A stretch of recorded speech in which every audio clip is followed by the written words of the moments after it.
Welcome back, everyone. This week we're installing our MaxxAir fans.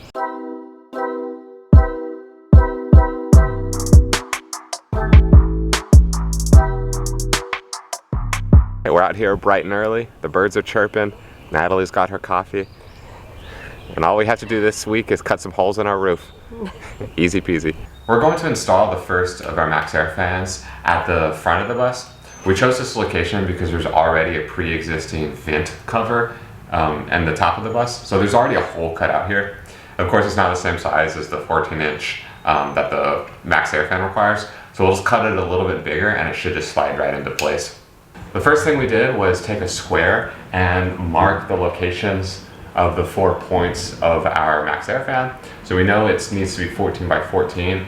And then I just went off of these beams because I assumed that these are square with the rest of the bus. I sure hope so.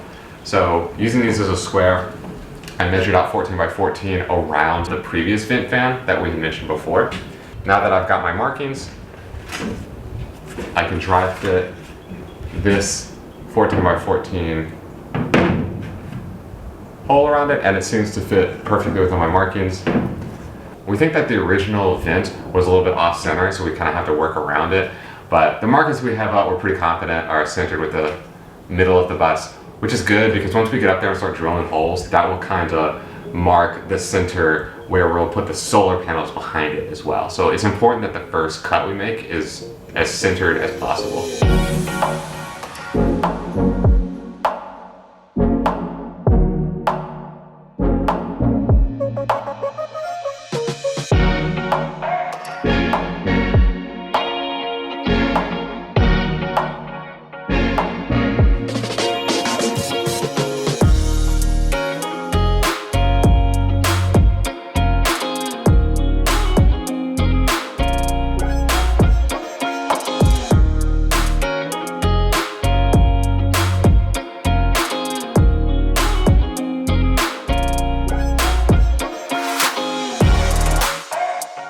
We're finally doing it. We're drilling holes. Granted, there's already one big one here, so that does honestly help. I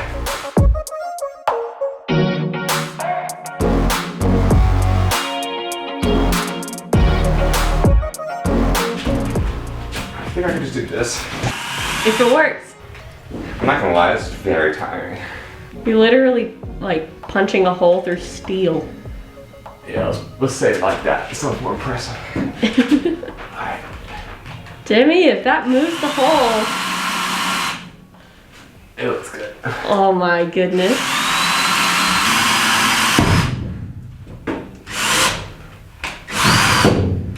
I gotta drill them a little bit bigger with a bigger bit, but I just want to test it out.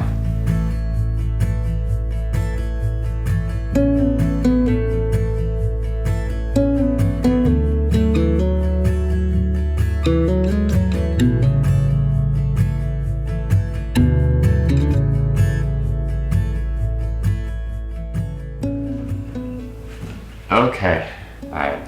So this might look really stupid, but I added this clamp and wood board to keep it from wobbling so much. I'm on my last cut and it was shaking a lot on the third to last one, so I just want to prevent anything from going wrong. Hopefully that'll keep it more still. So I'm just gonna pop up on the roof and then cut this square out with our jigsaw.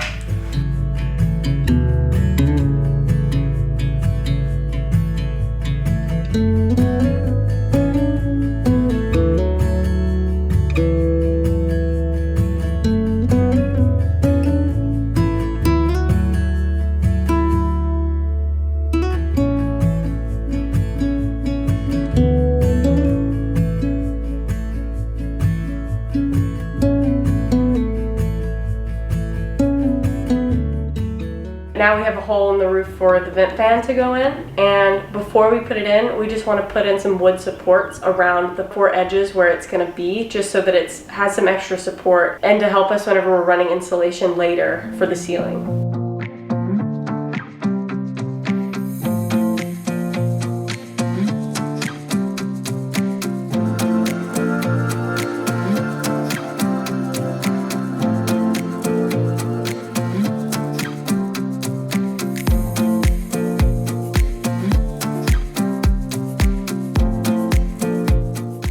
So So I'm going to use wood glue to attach these to the ceiling until we screw them in from the top. And we have 2 long pieces and 2 short pieces to form the full square. I'll put the long pieces on the straighter part that shouldn't have as much curvature, so hopefully it'll bond better.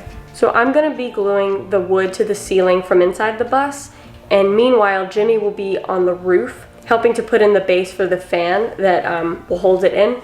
And we're going to screw into the wood from the ceiling. You can see Jimmy going up right now. So we're screwing into the wood from the top of the bus so that it's really secure. And the wood glue is just kind of as a fail-safe just to help.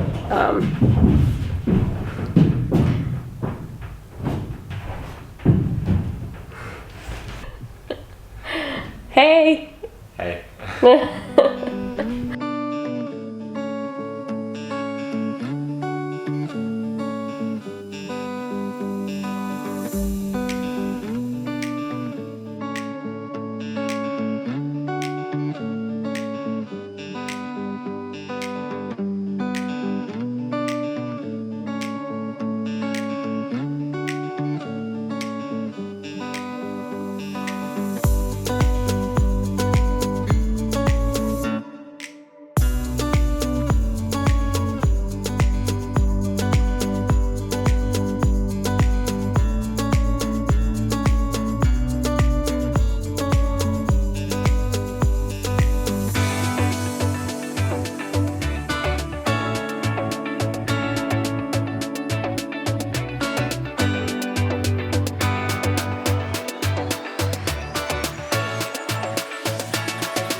So we finished putting on the rubber guard or flange, whatever it's called.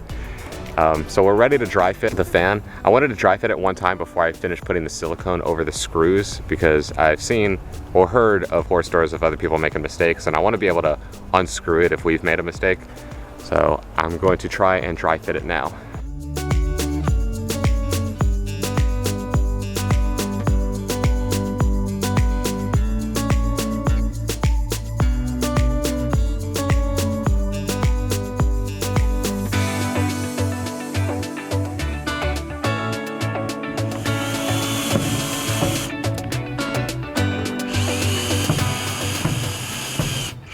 I got the backwards in, which is like directly under the rain guard here. So those are the ones I was really worried about.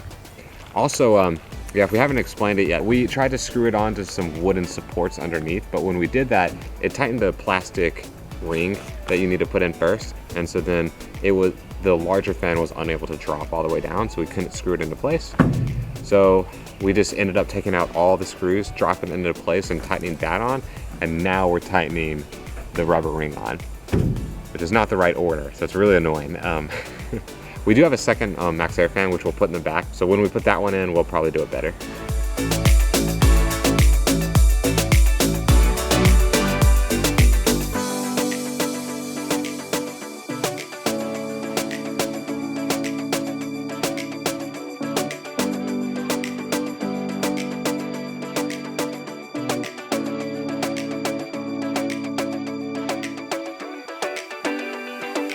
We finally got it in. We got all the screws in. That pivoting bit holder really helped. You're not supposed to do it like that, but we were kind of left with no options. Whatever, everything's in the past. We're done, we've learned our lesson. So whenever we do the second one, we'll do it better. But all in all, it was a good process. I'm really happy with the wooden supports that Natalie thought up. So I'm really glad that we went with those. I think it'll really help in the future. So now that we have the first MaxxAir fan in, we're gonna do a speed run and see how quickly we can get the second one in. Yeah, the time to beat is 3 days, so I think we can do it. Yeah, I feel like anyone could beat our first time. That took us forever, but hopefully we'll have perfected it, but we'll see now. All right, the next step is to use the 14-inch support that we had cut out earlier, and I'm gonna use this to center a line between the two panels here. I think that should be centered enough. Should be good. So once we center that, we'll mark it off and then do the same thing on the other side, and then we should be able to get our 14 by 14 square pretty quickly that way. And then we should just be able to drill out the holes like we did before and cut it out. There's no prior vent fan here like the other one had, so it should be a lot easier to cut out. So after we measure and have a centered 14 by 14 square, we have all the corners marked out, and now we just need to drill it. You need to make sure that that whatever hole you drill is big enough for your jigsaw saw blade. We had to expand the holes that we put for our first MaxxAir fan a few times because we were kind of guessing at the size of the bit. We should have just measured to start with. So next step, drill your holes.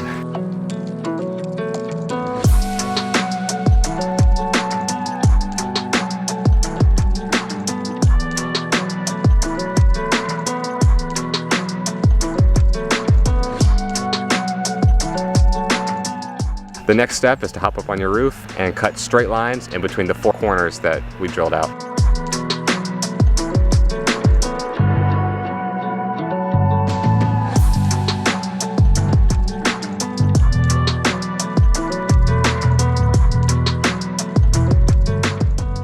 Our lap sealant finally got here. We ordered it on Amazon and there's a 3-day delay, so we've had to put a pause on the project. But now that we have it, we can jump back in. I'm going to run up on the roof and try to install the second plastic fitting, and this time use the self-leveling sealant.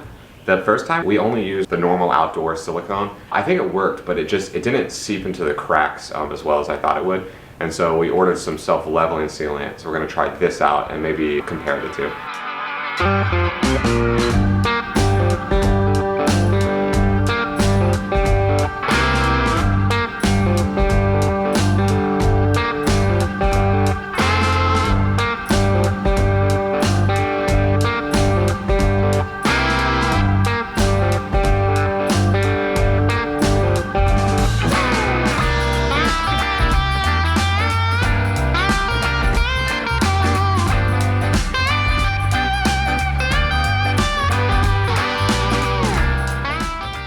Gosh, they look pretty good.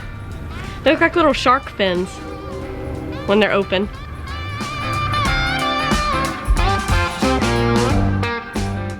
That looks good. It looks really extra to have 2. When we had just one up, it looked nice and sleek, and now, I don't know. We look pretty cool with 2. Oh my gosh, that second one went up so much faster than the first one. So we were kind of racing against the clock on the second one, so I couldn't talk very much when I was up there. It's gonna storm in the next few hours, so we're really rushing to put that in. But basically, I got the lap sealant in and then put the ring on over the lap sealant.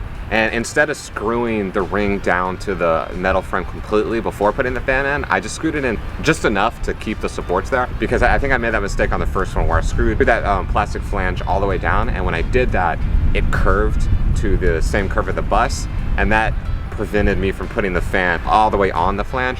There's 4 holes that you need to line up when you do that, and I couldn't get those to line up on the first one. So on the second one, I loosely screwed all the screws in, put the fan in, bolted that to the plastic flange, and then tightened all like 12 or so screws back into the supports. So when I did that, it did bend the flange back down to the curve of the bus, but by that time the fan was already in, so it didn't really cause any problems. Also, so lap sealant versus the outdoor silicone, I would honestly say they're pretty comparable. The lap sealant didn't spread out nearly as much as I thought it would, but I still think it helped, because the first one, when I was using the outdoor sealant, I basically had to squirt it on and then use a popsicle stick to smear it into all the cracks. So it works just as well, I think, so far. Again, it's been storming and we've had no leaks, so it's been working well. It's just a little bit extra work to smear it into the cracks. But the lap sealant, it kind of does that work for you. So it was nice not to worry about that. I went ahead and also put in a second layer of lap sealant on the first fan, just in case. The big reason we didn't use it to start with is because we had problems finding it. We looked at Home Depot, Lowe's, and even Walmart, and none of them carried it, so we had to order it from Amazon. So we mentioned that for the second fan, we wanted to try to do a speed run and see how quickly we could get it, since we'd had a practice round with the first fan. And I think overall we had it done in about 2 hours total. We did get rained out after we cut the hole in the roof, but that took us about 30 minutes to get. And then when we got back out today, it was about an hour and a half before the entire thing was fully installed. So I think that was a pretty good time. It sure as heck beats our 3-day installation for the first one where we kept having issues, but... Yep. So I've already contacted Guinness. They're gonna reach back to me, and I think we're gonna make it in this year's world record book. We'd better. But I think that's where we're gonna call it for this week. You know, we learned a lot doing this, and hopefully y'all did too. But we'll see you in the next video. Bye.